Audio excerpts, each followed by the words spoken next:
Yeah, hello everyone. Today we have a very interesting talk on higher education, and this will be an interview with Mohit Thukral. And Sir has a lot of accolades, and he has been in the industry for several decades. And Mohit Thukral is basically the founder of Vivtera, a reliable, result driven global business transformation service partners focused on assisting financial services and fast growth tech companies. So, we do know that you have been one of the founding members of Plaksha University. And what was the vision behind Laksha University? And could you please tell us on the unified vision that came together? It's a pleasure to be here talking to you this morning. Let me give you a little bit of a history, right? 5 years ago, we all thought about creating.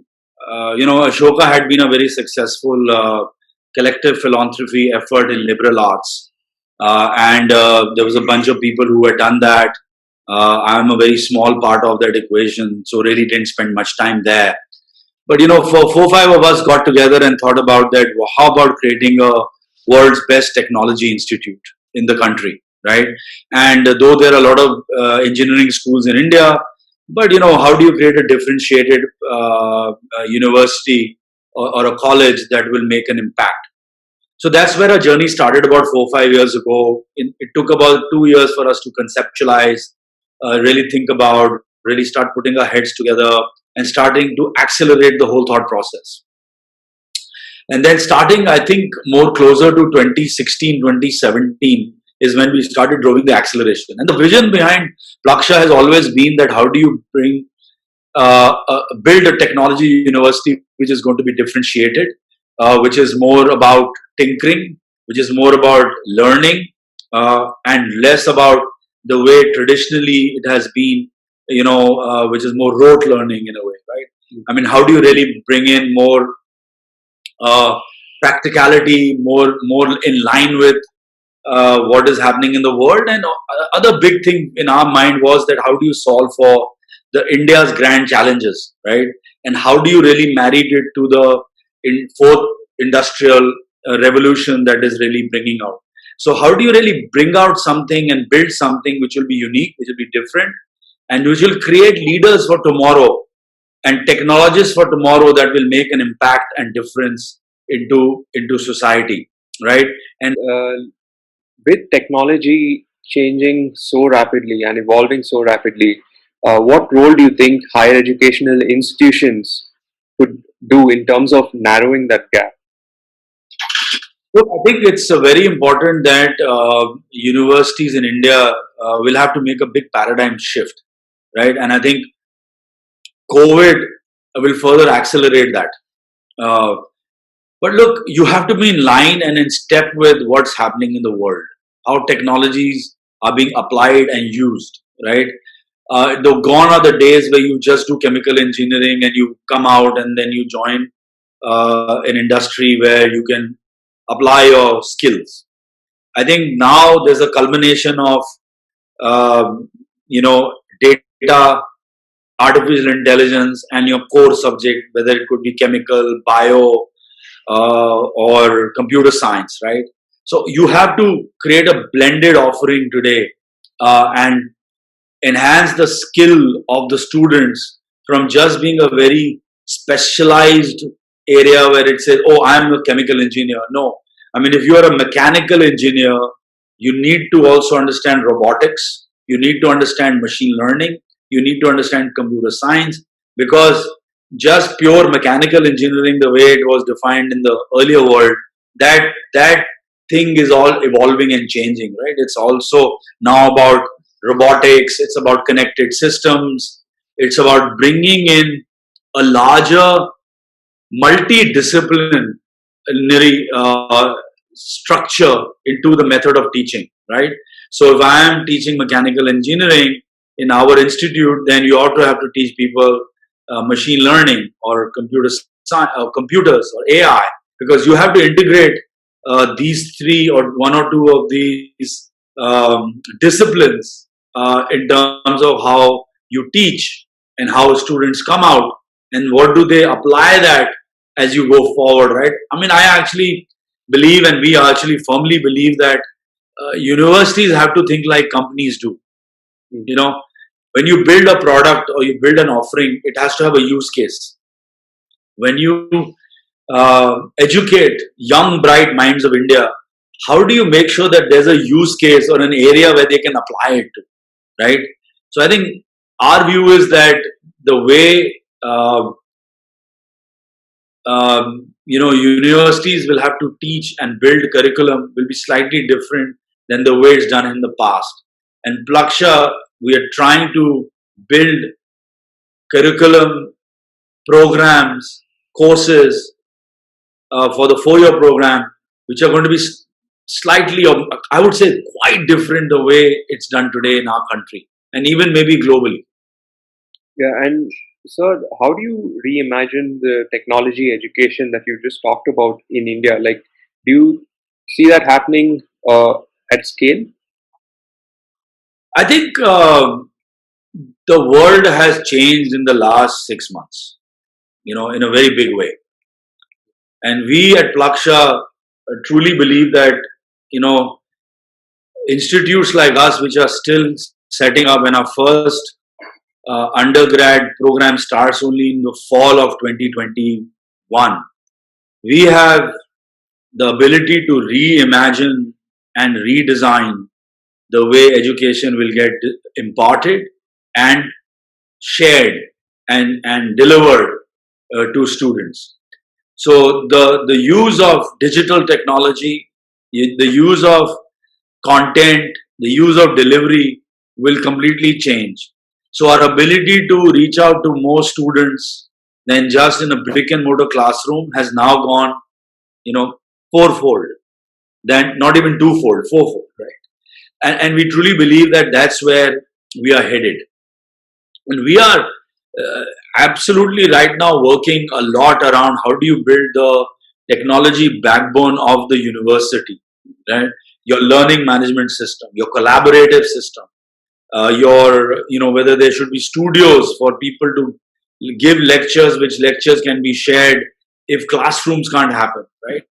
So you have to reimagine education in a big way. What do you think is missing in the current technical education setup in India?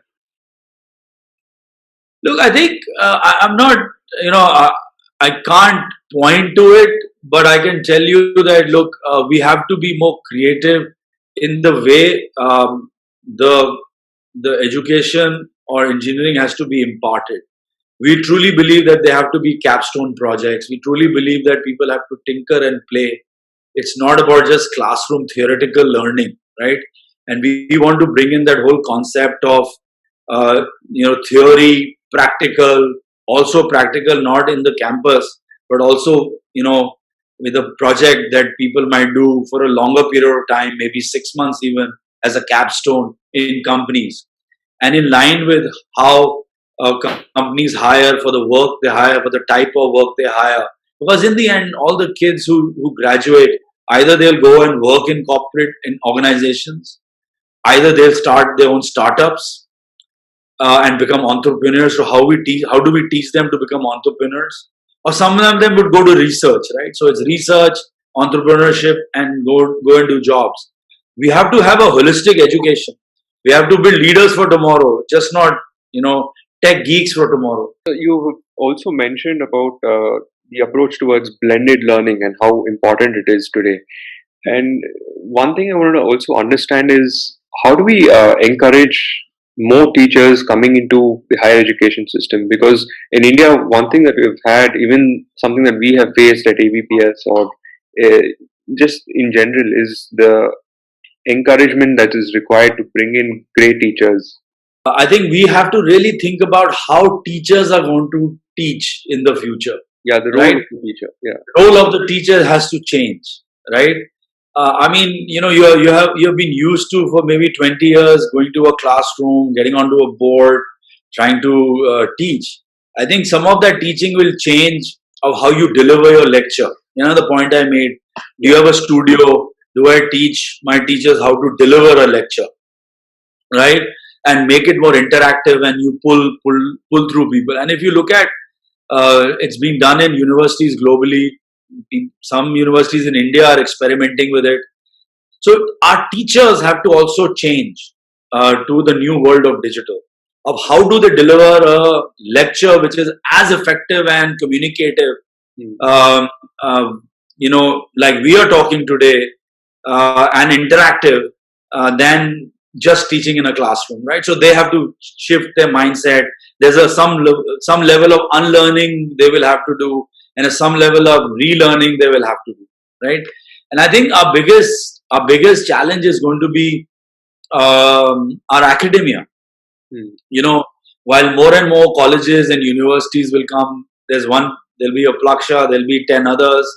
There are, as it is, in the last, I think, 10 years or so, more than 500 colleges have opened up in India, Yeah. and they'll continue to open. And I think we want to inspire others to also open up more colleges. But I think the big challenge is going to be, how do you get good academia? How do you ensure that the delivery of education is impactful?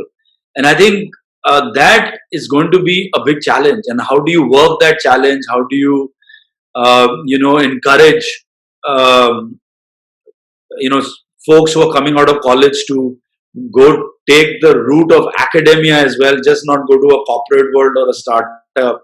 And some of them really come through and become real impactful teachers for tomorrow. And we want to encourage that as Plaksha. And we want to build an academic council group, which is both global and local, right? And we want to hire, folks who are globally and want to come and teach in India and be here for the 2-3 years to impart education. We want to hire folks locally in India, and we really, build up more and more talent for teaching is going to be very, very critical. Yeah.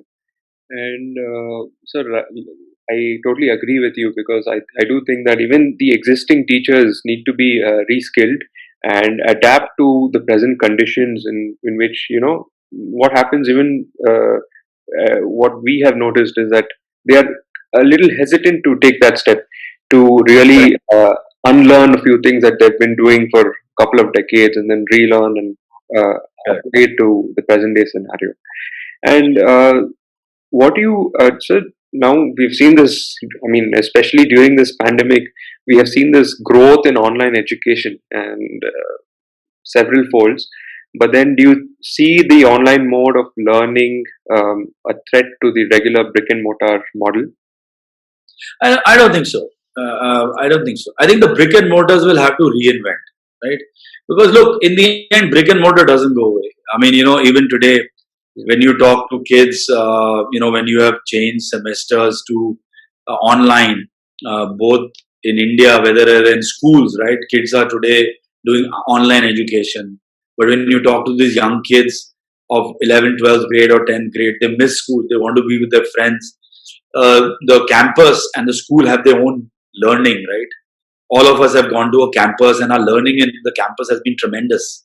Yeah. So you cannot take away the campus away from digital learning, right? Otherwise, there have been organizations who've been imparting digital learning for years, right? And they would have been hugely successful. Yeah. I think what COVID has taught us is that there has to be a blend now of digital and brick and mortar learning, and we have to make the integration very smart, right? So that I'm having experiential learning at the campus. I have friends, I interact, I collaborate, I talk, I learn, and then there has to be this whole use of digital to impart education, which could be done remotely, right? I mean, in the earlier world, if you needed a professor who's extremely good, let's say in bioscience or bioengineering, at one of the best schools in the US, and you wanted her or him to come and teach, I mean, it was very hard to get them. At least those kind of lectures, those kind of delivery of lecture can happen today now digitally. Earlier, it was always thought, oh, it will not work, but it is working. So that myth has got broken now. So I think there will be a blend of digital and brick and mortar. The brick and mortar is not going to go away. Kids, I mean, even today, when young kids in India who are studying in the US and have been told that their fall semester this year is going to be online, they are miserable. They want to be back in the campus. They don't mind, being going to classes for 3 days and having 1 day classes uh, digitally, right, and in a remote way. But people want to be back. People want to connect. People want to be with each other. So that will not go away. I think that will not go away for years. So I think there will be a blending of education that will happen, and COVID has just accelerated the impact and the speed to which that blending will happen. And hopefully, with that blending, certain programs can be digitally delivered to a larger group of people than they were in the past. Our ability, our minds have changed, our ability to now take education to a broader group of people has now become a reality. But like I said, brick and mortar and digital will go hand in hand. It will not change. So they will always complement each other. Yeah, absolutely. They will complement each Yeah. And sir, talking about building world class universities or institutions, do you think that India has a potential of building something that is truly world class? I truly believe this, and we as a team truly believe that you can create world class universities. I think we have it all. We have the intellectual capital. We have the passion. India uh, is going to be a part of this world's future. We have good talent, which we export out of our country.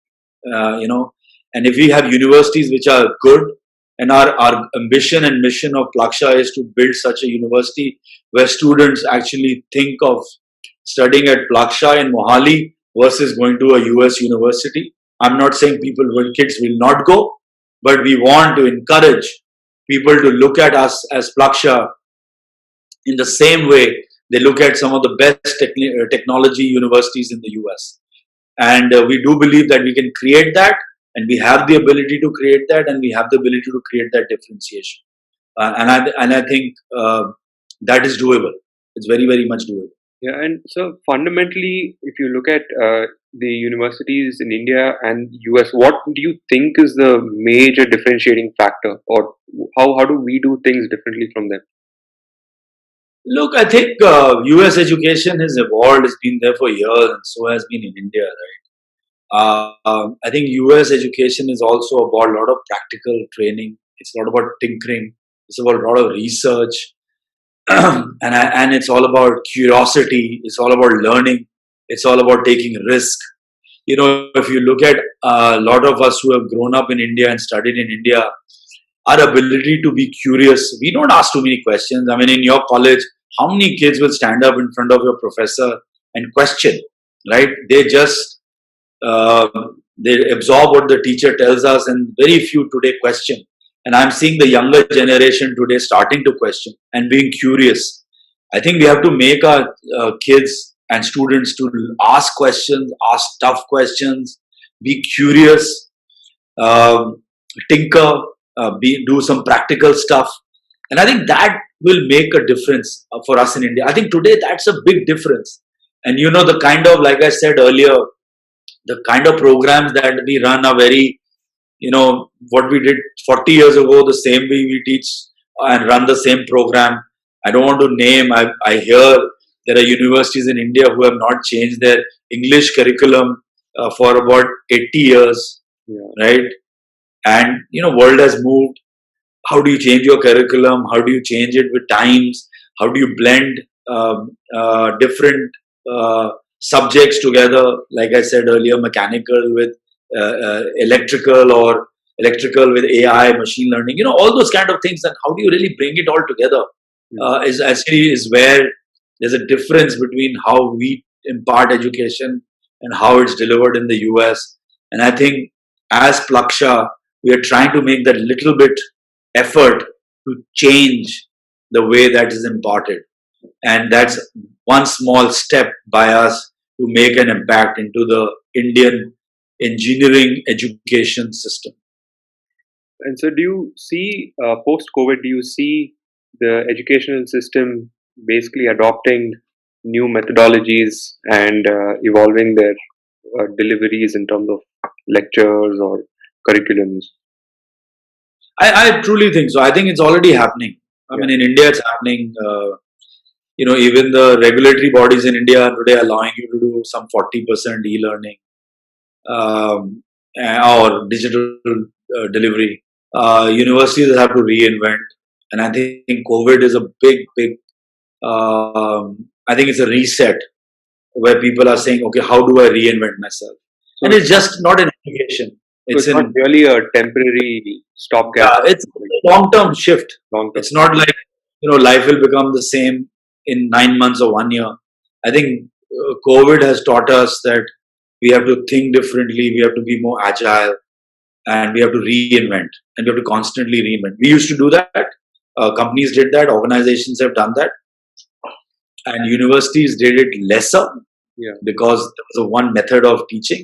I think that is going to shift over the next in the next 12 to 18 months, and will continue to evolve over the next 5 to 10 years. And so, just something that I want to ask you was, do you think education is truly necessary today to be successful? Look, I think it is. Honestly speaking, it is right because what you learn in a university, in a college, Mm. whether what subject you learn is irrespective of what you learn. But what you learn in a college is so important, and it teaches you a lot. I know, a lot of youngsters believe that you can learn online and then you're good. That's a very fraction of 0.0000001% fraction Yeah. of children who could do that. But going to a college, going to a campus, making friends, learning from your professors, collaborating, experimenting is here to stay, and is very important as a part of the learning journey of any child and any student. And it is so important as part of growing up. Yeah. There are very few names and examples in this world and in this country who school dropped out and made it. But also remember, there are millions and millions of kids who don't do it, who have to go through the grind to make it in life. Yeah. So we should not just look at that 0.00001%, but look at the rest of the 99.999999 people who have to go through a proper learning process and a learning journey. So, I have one last question for you. So, What would be one advice that you would give the kids entering college in 2020-21? look, a lot of kids I know are today entering college this year and next year, right? And my only advice to this is that this is an extraordinary year. 2020 has been an extraordinary year, right? It's a year. if 20 years from now you tell someone that, look, I graduated in 2020 or I went to college in 2020, it was my first year of entry, people will say, I get it, don't worry. I know what happened. Yeah. So I call it a little bit like a hall pass year, where everybody will forget about 2020. They will give you a hall pass. They will say, listen, 2020 you graduated, you didn't get a job for 1 year. We understand why you didn't. You went into college in 2020 and you had to 6 months, 9 months, or 1 year take you took a gap year. We understand. For 6 months you did digital on. You didn't go to college but did it online. We understand. I think if you fast forward from 5 years, 10 years, people will absolutely understand what's going on. So my only advice to young kids is, don't worry. You have 30, 40 years of working, whether you are an entrepreneur, whether you do research, whether you go and work, nothing is going to matter if this 1 year is today taken as a gap year even. Or 1 year you have to do 6 months of digital learning. If you don't have a job for the next 6 months, nothing will happen. Everybody understands this, and I would not let I won't. I would encourage kids to be positive, parents to encourage them, because this is not something where people will hold against you. And my only other thing to kids is that because you have some spare time, because this spare time will never come if you start working or you start going to college, because you'll have all the pressures of work or studies. Do something creative, do a course online. If you are graduated and waiting for a job, maybe go and study, do something, because this time will not come ever. These 6 months or opportunity or time that you have will never come ever, because once you go back, it's the same old everyday treadmill that you run. So I mean, that's my advice. Thank you. I hope that. No, I think that's wonderful advice. Wonderful advice. Thank you, sir. Thank you so much. Thank you for your time. Really appreciate giving your time today. Thank you, really, very appreciate it. Thank you. Thank you.